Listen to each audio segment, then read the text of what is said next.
another smaller group of people stole some airplanes and crashed them into buildings. And we're told that they were zealots fueled by religious fervor. And if you live to be 1,000 years old, will that make any sense to you? Will that make any goddamn sense? Was it an act of war? To me, it's an act of war. Is it an act of war? Yeah, I tell you, there should be repercussions. We need to send a message to terrorists that there's going to be a price to pay. Right. If you mess with the United States and kill our citizens, there will be a serious price to pay. Now, are you talking about retaliation or due process of law? I'm talking about getting the facts and letting them know we don't appreciate it and there's a serious consequence. We wanted to do something because something terrible had been done to us. We did not understand exactly why. All we knew was something terrible, something heinous, something obscene had been done to us. So while it didn't necessarily make as much sense to go into Iraq as it did perhaps going into Afghanistan, I, like most everybody else, felt like, yes, we need to do something. We need to do something. And as the weeks turned into months and into years, and one death became a dozen deaths, and 100 deaths, and 1,000 deaths, then we began to realize, you know what, maybe we're causing more trouble over there than the whole effort has been worth. Well, obviously, if we have a failed policy, and Americans, God bless them, are over there volunteering to have gone, to have joined the Army, are over there giving their lives, nearly to the number of 3,000 Americans so far. So yes, people are depressed. But we can't have a timetable that suits our needs. We got to be patient. What I know would be for Americans to stop dying and for there to be stability in that part of the world. Now, if that means an American victory, okay, but I'm not sure that you can have stability in that part of the world with or without an American presence now.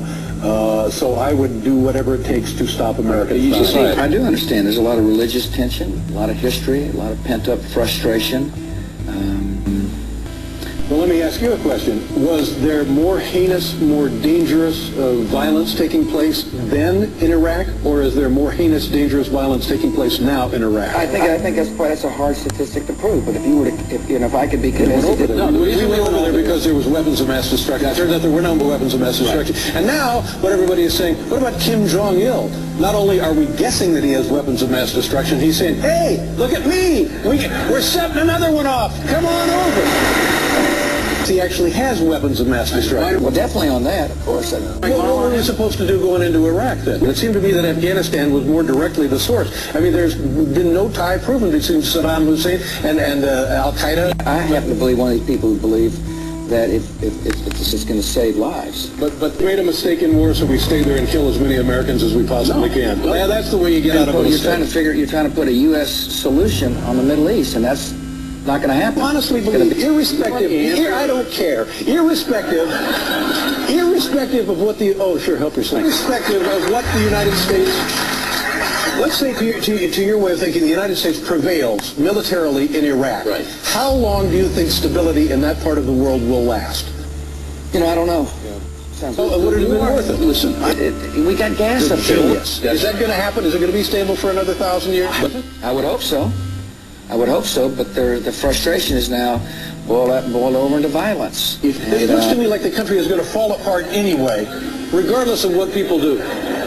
Do you think stability will prevail over there? We need to. Either that or we're going to be dependent on foreign sources of crude oil.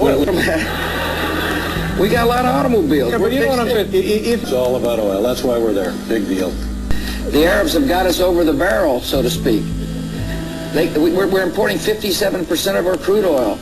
We don't have enough refining capacity.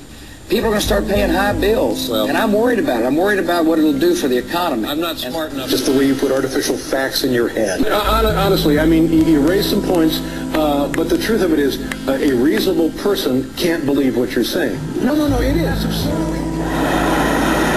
I said, this is serious. But my job is to uphold the laws. But here's what I'd do. If I found out who it was, they'd pay a serious price. I mean, a serious price. Yeah, well, what does that mean? That means they're not going to like what happened to them.